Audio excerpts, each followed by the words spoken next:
Hello students, welcome to new semester. Six semester में एक बहुत इंपॉर्टेंट पेपर आप लोग को पढ़ना है जिसका नाम है कॉन्ट्रैक्ट्स एंड अकाउंट्स। ये इसलिए इम्पॉर्टेंट है क्योंकि जैसे हम एज ए सिविल इंजीनियर पढ़ते हैं कि कॉन्ट्रैक्ट गवर्नमेंट जब भी ऑर्डर देती है तो इस समय में काम करने के लिए गवर्नमेंट डिपार्टमेंटली इसको कैसे काम करवाती है, इसलिए ये सब्जेक्ट को पढ़ना बहुत ज़रूरी है। अगर हम लोग इस चीज़ को देखेंगे कि कॉन्ट्रैक्ट्स होता क्या है और अकाउंट्स क्या होता है, तो इसके लिए हम लोगों को ज़्यादा कुछ देखना नहीं है। इसके लिए हमको ज़्यादा कुछ देखना नहीं है। इसमें है क्या कि नॉर्मली गवर्नमेंट अपना काम डिपार्टमेंटली करवाती है, किसके थ्रू? तो किसी थर्ड पार्टी के थ्रू, जिसे हम लोग कॉन्ट्रैक्टर कहते हैं। कॉन्ट्रैक्टर्स टर्म्स एंड कंडीशन के रिस्पेक्ट में, यहाँ पे आप देख सकते हैं, टर्म्स एंड कंडीशन के रिस्पेक्ट में किसी काम को करने के लिए एग्री करती है। तो ये मेन जो है कॉन्ट्रैक्ट्स का पार्ट है। अब इसके एवज में गवर्नमेंट क्या करती है, उस पर्टिकुलर ऑर्गेनाइजेशन के थ्रू जिससे काम होता है गवर्नमेंट के, जो कि हम लोग डिपार्टमेंटली वर्क करता है, उस पर्टिकुलर काम को करने के लिए उससे कुछ पेमेंट देती है। और ये पार्ट जो है आपका अकाउंट्स में आता है। ये पार्ट जो है अकाउंट्स में आता है कि किस कंडीशन में उन्होंने काम किया, कितना काम किया और क्या उसका टाइम का फ्रेम आउट है। तो ये एक सिंपल सा आपका इस सेमेस्टर में है कि जो आप सीखेंगे, और इस पर्टिकुलर चीज को सीखने के बाद एज ए कॉन्ट्रैक्टर भी आप, being a civil engineer, as a contractor भी गवर्नमेंट से काम आप ले सकते हैं। ये एक ओवरव्यू है इस सब्जेक्ट का, जिसके बाद आपको पता चलेगा कि ये सब्जेक्ट हमको पढ़ना क्यों जरूरी है। और एक बड़ा काम क्या है कि गवर्नमेंट कभी भी खुद से काम अब नहीं करती, अब किसी थर्ड पार्टी से ही काम कराती है। चाहे वो बिल्डिंग बनाने का हो, चाहे वो रोड बनाने का हो, चाहे वो ब्रिज बनाने का हो, चाहे वो कलवर्ट बनाने का हो। तो इस पर्टिकुलर काम को करने के लिए as per specification, as per norms जो है, जरूरी है कि इंजीनियर को पता हो कि कैसे हम लोग कॉन्ट्रैक्ट फील करते हैं और क्या क्या टर्म्स एंड कंडीशंस अवेलेबल है एज पर लॉ, जिससे कि हम लोग कॉन्ट्रैक्ट ले सकते हैं गवर्नमेंट से। ठीक है, तो ये एक ओवरव्यू है, आप इससे समझ सकते हैं। इसके बाद हम लोग क्या देखेंगे कि किस तरह से सिलेबस आपका आगे प्रोसीड करता है। तो सिलेबस को हम लोग देखते हैं। ये सिक्स सेमेस्टर सिविल में आप लोग को पढ़ाया जा रहा है। पेपर कोड आपका 1615602 है और ये जो है 3 क्रेडिट का पेपर है। 3 क्रेडिट का पेपर का मतलब होता है कि बहुत ही इंपॉर्टेंस रखता है आपके इंजीनियरिंग स्ट्रीम में। ये एक ऐसा पेपर है जिससे कि आप एज ए इंडिविजुअल आप अपना काम चालू कर सकते हैं। ठीक है, ये पिछले पेपर का जो आप एस्टिमेशन एंड कॉस्टिंग पढ़े थे उसका एक कहते हैं एक प्रोलॉन्गेशन है नेक्स्ट सेमेस्टर में, जिससे कि आप काम को कर सकते हैं। ठीक है, तो सिलेबस को देखते हैं। तो सबसे पहला जो पार्ट है वो है आपका पीडब्ल्यूडी का प्रोसीजर ऑफ वर्क एग्जीक्यूशन। देखिए, कोई भी काम करने के लिए एक सिस्टम का होना जरूरी है। सिस्टम का होना जरूरी इसलिए है क्योंकि सिस्टमैटिक वे में काम होता है तो वो अपने जो होता है लास्ट फाइनल तक टाइम से पहुंच सकता है। तो पीडब्ल्यूडी जो है हमारा पब्लिक वर्क डिपार्टमेंट है, जो कि किसी भी गवर्नमेंट के काम को करवाने के लिए उत्तरदायी है। गवर्नमेंट का काम, चाहे वो बिल्डिंग बने, बिल्डिंग किसी भी स्ट्रीम में बने, चाहे वो हॉस्पिटल का हो, चाहे वो स्कूल का हो, चाहे वो आपका गवर्नमेंट का अपना कोई काम और भी बिल्डिंग का हो, जैसे कि पुलिस का बिल्डिंग बनाना हो, तो सारे काम, इसी तरह से रोड्स का।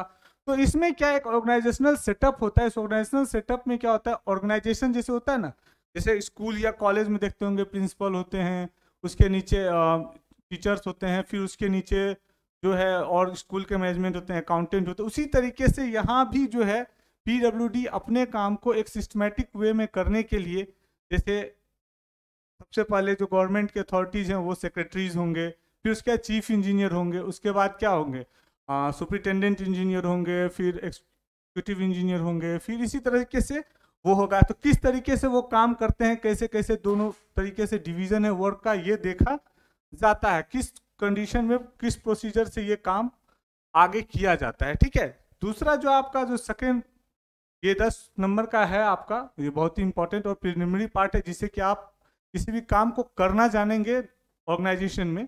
दूसरा जो पार्ट है वो है आपका कॉन्ट्रैक्ट।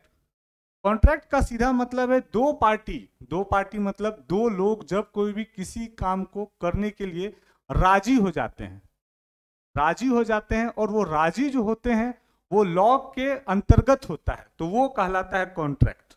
वो क्या कहलाता है आपका, कॉन्ट्रैक्ट। तो हम लोग देखते हैं कि प्रॉमिस हमने राजी हो गया तो नहीं करेंगे, ऐसा भी हो सकता है। लेकिन जब वो लॉ के अंदर में आता है, under the enforcement of law, तो ये कहलाता है कॉन्ट्रैक्ट। कॉन्ट्रैक्ट में क्या होता है कि जो हर चीज जो है तो लीगल होता है, कुछ भी इसमें आप झूठ नहीं कर सकते, फेक प्रॉमिस नहीं कर सकते। तो इसमें बहुत सारा टाइप्स होता है, कॉन्ट्रैक्ट कैसे लिया जाता है ये चीज होता है, कौन तरह के लोग, किस तरह के लोग कॉन्ट्रैक्ट ले सकते हैं, उनका क्या क्लासिफिकेशन है, किस तरह के लोग को कितने अगर बोले तो सैंक्शन होगा, किस दाम का कॉन्ट्रैक्ट, मतलब जैसे 10 लाख का कॉन्ट्रैक्ट किसको मिलेगा, 50 लाख का कॉन्ट्रैक्ट किसको मिलेगा। तो उसके लिए कैटेगराइज किया जाता है कॉन्ट्रैक्टर को एज पर कैटेगरी। कैटेगरी जो है उसका फिक्स होता है कैटेगरी, तो उस पर्टिकुलर कैटेगरी के अंतर्गत वो कैटेगराइज किए जाते हैं और उनके लिमिट का वर्क उतना ही होता है। उसके लिए उनको देखना पड़ता है कि उनका प्रीवियस रिकॉर्ड क्या है, इस तरह का चीज को उसको जो है गवर्नमेंट को, जो भी आपका डिपार्टमेंट है पीडब्ल्यूडी जो हम पढ़ रहे हैं उसके बारे में, तो पीडब्ल्यूडी को देखिए, यहाँ पीडब्ल्यूडी वर्क है तो वर्क डिपार्टमेंट को देखना होता है कि क्या वो इंसान, मतलब वो जो ऑर्गेनाइजेशन का, फिर्म का ऑनर है या फिर वो इंडिविजुअल है, तो क्या वो उस काम को कर सकता है। तो उसका डिफिनेशन होता है, बाइफरकेशन होता है, तो उस क्लास ऑफ कॉन्ट्रैक्टर पे उसका बाइफरकेशन होता है, उसी के रिस्पेक्ट में उसका गवर्नमेंट के ऑर्गेनाइजेशन में रजिस्ट्रेशन होता है काम करने के लिए। नेक्स्ट जो है आपका थर्ड यूनिट जो बहुत इंपॉर्टेंट है, उसमें है tender and tender document. Tender क्या है? टेंडर का एक रिटन प्रूफ है। जैसे हमने अभी लास्ट टाइम में देखा था, आप लास्ट टाइम में आपने देखा था कि ये इस तरह का पेपर है कॉन्ट्रैक्ट में। तो इस तरह का पेपर में क्या एक सिंबल है, गवर्नमेंट कोई भी ऑर्गेनाइजेशन होगा उस तरह का सिंबल होगा, वो अप्रूव करेगी और टर्म्स एंड कंडीशन पे लेगी। तो ये सब कुछ जो है लीगली एक पेपर में फॉर्मेट में लिखा रहता है, ठीक है। और उस पर्टिकुलर काम को करने के लिए ये फॉर्मेट का होना एक स्टैंडर्ड वे में बहुत जरूरी है। और ये इंडियन कॉन्ट्रैक्ट एक्ट के अंतर्गत 1872 जो होता है इंडियन कॉन्ट्रैक्ट एक्ट, जिसको आप लोग पढ़े हैं, तो पढ़ेंगे हम लोग आगे, तो उसमें हम लोगों का जो है आना बहुत जरूरी है। तो इस कंडीशन में कॉन्ट्रैक्ट और टेंडर्स को हम लोगों को एक साथ में समझ में आएगा कि कैसे करते हैं, किस तरह से टेंडर भरा जाता है, टेंडर भरने के लिए क्या क्या चाहिए, क्या क्या डॉक्यूमेंट चाहिए, किस तरह के लोग टेंडर भर सकते हैं। जैसे माइनर जो होता है, जो छोटे बच्चे होते हैं, वो टेंडर नहीं भर सकते, ठीक है। बैंकरप्ट लोग टेंडर नहीं भर सकते। तो ये सब चीज क्या नॉर्म्स है, क्या क्राइटेरिया है, क्या कंडीशन है, किस तरह का टेंडर कौन भरेगा कौन नहीं भरेगा, वो मायने रखता है, ठीक है। नेक्स्ट में अकाउंट। आपने कोई काम किया, अगर काम किया तो वो आपने सर्विस दिया, तो सर्विस अगर दिया, बाय आपने सर्विस दिया, तो उसके लिए आपको क्या होगा, पेमेंट मिलेगा। तो अकाउंट टोटली जो डील करती है वो पेमेंट के रिस्पेक्ट में डील करती है, ठीक है। तो लास्ट हम लोग जब पढ़ रहे थे एस्टिमेशन एंड कॉस्टिंग, तो एस्टिमेशन एंड कॉस्टिंग में हम लोगों ने एक चीज पढ़ा था जिसको हम लोग बोलते हैं मेजरमेंट सीट। याद होगा आपको मेजरमेंट सीट। तो इस मेजरमेंट सीट के रिस्पेक्ट में हम लोग क्या करते हैं, इस मेजरमेंट सीट के रिस्पेक्ट में हम लोग क्वांटिटी ऑफ मटेरियल निकालते हैं, और इस मटेरियल के रिस्पेक्ट में रेट एनालिसिस किया था, हमको याद होगा। तो हम लोग एब्स्ट्रैक्ट निकाले थे, ठीक है, और रेट एनालिसिस निकाला था हम लोगों ने,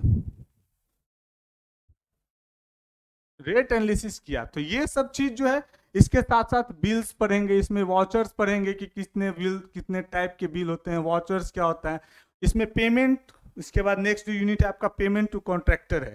तो पेमेंट टू कॉन्ट्रैक्टर में हम लोग क्या करते हैं कि जो एक कॉन्ट्रैक्टर काम किया, तो काम कर तो दिया उसने, लेकिन काम करने का उसको पैसे कैसे देने हैं, क्या उसे एक बार में पैसा दे देना है या फिर उसे स्टेज वाइज पैसा देना है। जैसे कि मान लीजिए एक काम को हम लोग छोटा सा देख लेते हैं, तो जैसे एक काम को अगर हम लोग देख लेते हैं, बिल्डिंग कंस्ट्रक्शन की बात करते हैं, तो एक काम को अगर हम लोग देख लेते हैं,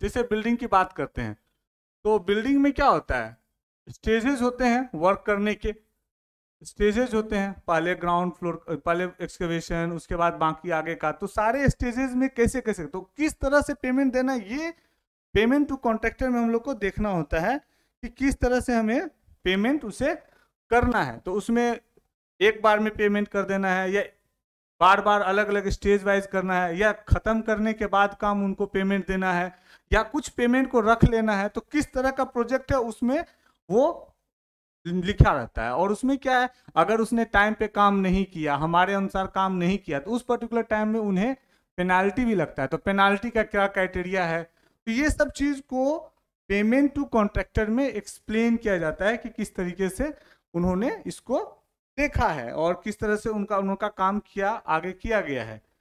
ये भी बहुत ही इंपॉर्टेंट पेपर है।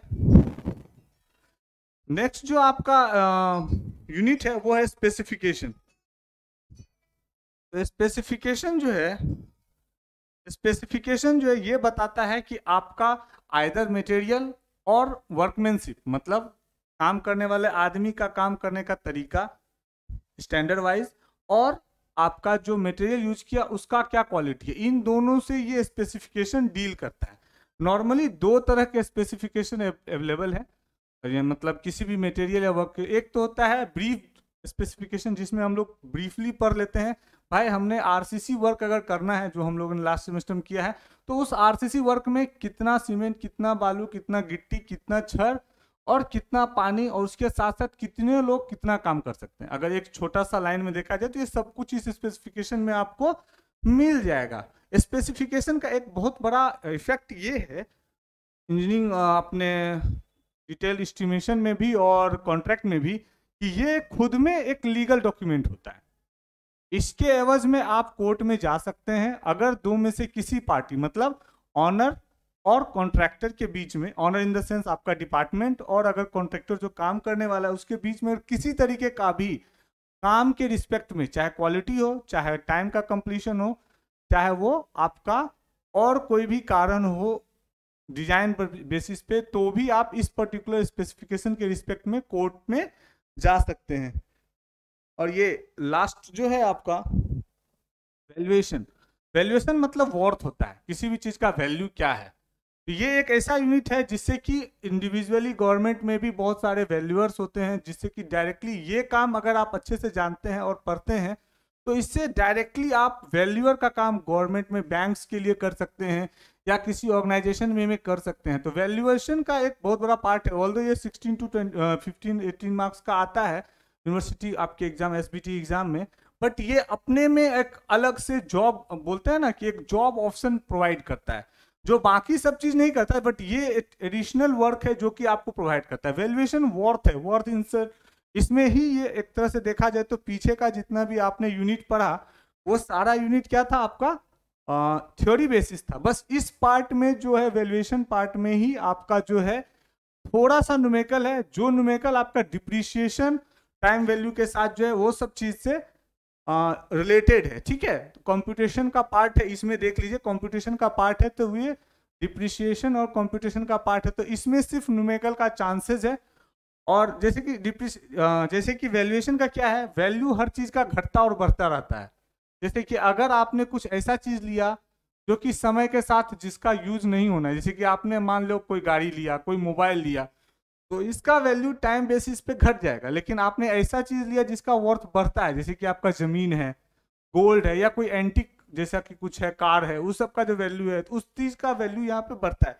ये बहुत सारा मेथड है वैल्यूएशन करने का, स्ट्रेट लाइन, सिंकिंग फंड, बहुत सारे मेथड्स हैं जो कि आपको पढ़ने हैं। ठीक है, बुक की बात करें तो जो बुक हम लोगों ने लास्ट सेमेस्टर में पढ़े हैं एस्टिमेशन एंड कॉस्टिंग और के लिए बीएन दत्ता और एम चक्रवर्ती का, उसके साथ साथ कुछ और भी बुक्स अवेलेबल है।